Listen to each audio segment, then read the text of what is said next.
যতটুকু আমার বাবা মার দেওয়ার বার্থডে গিফট, ঈদের বকশিস, এগুলো ভাই প্রত্যেকটা ছেলে শ্বশুরবাড়ি থেকে পায়, এতটুকু আমার মা বাবার করণীয়। এর বাইরে আমি আমার বাবাকে কোনো কিছু করতেও দিব না, আমার হাজবেন্ডও করতে দিতে চায় না। আর বিয়ের সময় কিছু আসবাবপত্র এতটুকু দেওয়া হয়, এর বাইরে আমার বাবা মা যে প্রতি মাসে আমার খরচ চালাবে এমন না। আর আমি পছন্দ করি না বিয়ে, প্রেম করে বিয়ে করছি, সেখানে আমি আমার বাবা মার থেকে আমি কেন টাকা নেবো? আমার উচিত আমার বাবা মাকে দেওয়া, বাট আমি আমার বাবা মাকে আমি দিই না, কারণ তাদের যেহেতু আমার বাবার যেহেতু ইনকাম সোর্স আছে, আমার বাবা যেহেতু সংসারটা আলহামদুলিল্লাহ অনেক ভালো চলে, যার কারণে কিন্তু আমার হচ্ছে আমার বাবা মাকে চালাতে হচ্ছে না। যদি আমার কখনো পসিবল হয়, তার আমি তাদেরকে খুশি হয়ে, মনের মতো খুশি হয়ে আমি তাদেরকে জামা কাপড় গিফট করবো, হয়তো আমি আমার বাবার বাড়ি আসলে আমার ভাই বোনকে কিছু সালামি দিয়ে আসবো। কিন্তু আপনারা যারা বলেন যে ভাই যে নতুন নতুন টাকা কামাইছে, মিথিলা নতুন নতুন টাকা কামানো লাগে না, মিথিলার আগে থেকে অনেক কিছু ছিল, হয়তো মিথিলা এতটুকু মানে সেলফ রেসপেক্ট আছে যে বাবা মা থেকে নিতে মিথিলার দিদা বোধ হয়, যার কারণে মিথিলা বাবা মা থেকে নেয় না। আর ইয়াসিন তো আরো আগে পছন্দ করে না যে আমি আমার বাবা মা থেকে কোনো কিছু নিবো। আমি জানি না কোনো ছেলে এরকম করে কিনা, কারো ওয়াইফের উপর চাপ দেয় কিনা বাবা মা থেকে এটা নাও সেটা নাও, এরকম আমার হচ্ছে হাজবেন্ড এরকম না যে আমি যখন বলছিলাম যে আমি কোনোদিন আমার বাজার ছিল না, হ্যাঁ আমার বাজার ছিল না, কিন্তু 4 দিন আমার বাবা মা আমার বাসায় খাবার পাঠিয়েছে। 5 দিনের বেলা আমার নিজের একটা সেলফ রেসপেক্টে বাঁচে আমি করছি প্রেম করে বিয়ে, আমি সবকিছু দেখে শুনে বিয়ে করছি। সেখানে যদি এখন আমার খাওয়ার খরচ, আমার ঘর খরচ যদি আমার বাবা মার থেকে নিতে, তাহলে সেখানে না থাকাটাই বেটার মনে করছি আমি।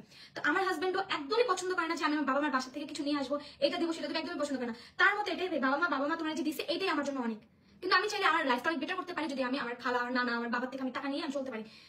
আর নতুন নতুন টাকা হচ্ছে, হ্যাঁ আমি কষ্ট করতেছি, কাজ করতেছি, বিজনেস করতেছি, একদিক দিয়ে টাকা আসবে, এর মানে এই না যে নতুন নতুন টাকা দিচ্ছে। আগেও আমি কাজ করছি, বাট আগের রেমুনেশন এখন রেমুনেশনে একটু পার্থক্য আছে, যার কারণে আগে কম বাজেট আমার কাজ করতে হতো, এখন আমি একটু বেশি বাজেট করি, এতটুকু ডিফারেন্স। আর নতুন টাকা না ভাই, তারা টাকা বিকাশের দোকান থেকে যখন টাকাটা উঠে তখন পুরান টাকা নোট দেয়, কষ্ট নতুন নোট করে দেয় না। সো আমার নতুন টাকা হয়নি, আমার পুরান টাকাই আছে।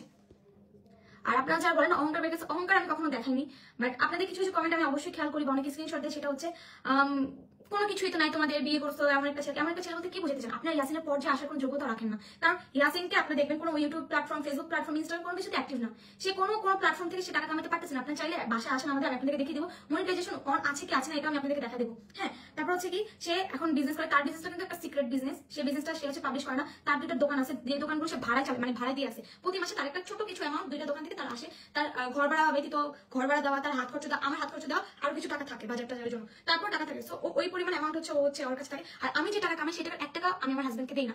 ইয়াসিন বিশ্বাস করেন কিনা আমি জানি না, ট্রাস্ট মি, আমি 1 টাকাও ইয়াসিনকে দেই না। ইয়াসিনের যা কামাই সেটা থেকে আমি আমার জন্য কিছু খরচ করি, বা ওকে আমি বলি তুমি তোমার হাতে তো টাকা আসছে, তুমি আমাকে কিছু কিনে দাও, আমাকে কিছু খাওয়া, ও সেটা করে। বাট আমি আমার টাকা আসে, আমার টাকা আমি জমায় রাখি, আমার টাকা দিয়ে আমি মেকআপ কিনি, আমার টাকা দিয়ে আমি মানে আমার টাকা আমি খুব উল্টা জায়গায় আমি খরচ করি। ও আমাকে কিছু দিলে তারপর আমি বলি আমাকে আরো কিনে দাও, তখন আমি আমার টাকা, বা আমি আমার টাকা যখন মন চায় তখন আমি কিনতেছি। আমাকেও একবার বলতেছে না যে কেন এত টাকা দিয়ে এত খরচ করতেছো, কেন এগুলো কিনতেছে সেগুলো কিনতেছে, এগুলো বলে না। তো আমার টাকাটা পার্সোনালি ও আমার কাছে রাখতে দেয়, আমার টাকা একদম খরচ করে, বাট ওর টাকাও সবসময় খরচ করে, সংসারের কিছু বলেন, আমার কিছু বলেন। তারপর যদি আপনাদের মনে হয় যে আমার জামাই কোনো কিছু করে, আমার জামাই কালো, আমার জামাই কালো না, আমার জামাই কাজের জন্য কালো হয়েছে, রোদ্রে পুরে 5 কেজির হচ্ছে ক্যামেরা নিয়ে ব্লগ করে সে কালো হয়েছে। আমাকে ফটোশুট করতে দেয়, আমার মেকআপ করা থাকে, যখন আমি প্রমোশনের কাজের জন্য যাই আমার মেকআপ করতে হয়, আমার মেকআপের কারণে আমার সানবার্ন হয় না, আমি যেহেতু সানস্ক্রিন ইউজ করি আমার স্কিন পড়ে না। বাট ইয়াসিন তো আর সানস্ক্রিন মেকআপ লাগে না, যার কারণে স্কিনটা পড়ে গেছে, আর হচ্ছে হাতের এগার প্রচুর ডিফারেন্স।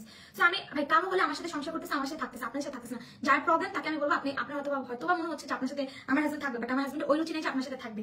যাই হোক, আমি আর কথা ওরকম ভাবে বাড়বো না, আমি এতটুকুই বলবো যে আমরা এখন কাজ করতেছি, হার্ড ওয়ার্কিং করতেছি, বিধায় আমাদের ঘরে টাকা আসতেছে। অনেক বড় বড় বিজনেসম্যান আছে, অনেক বড় বড় লোক আছে যারা যারা শূন্য থেকে পূর্ণ হয়েছে শুধুমাত্র তাদের কষ্ট করে হয়তো কোনো বিজনেস করছে অথবা কোনো কাজ করছে, জব করছে, যেগুলো থেকে তার টাকা পাইছে। বাট এভাবে ঘরে বসে বসে কমেন্ট করলে কিন্তু কেউ টাকা পাবে না, এর জন্য আপনারা গরিব, যার কারণে আমাকে আপনাদের বড়লোক মনে হয়। বাট আমি বড়লোক না, হয়তো আমার লাইফস্টাইল আপনাদেরকে ভাবাই যে আমি বড়লোক, বাট আমি বড়লোক না, আমি জাস্ট কিছু টাকা কামাই, যেটা দিয়ে আমি আমার ইচ্ছা মতো আমি কাজ করি, এতটুকুই।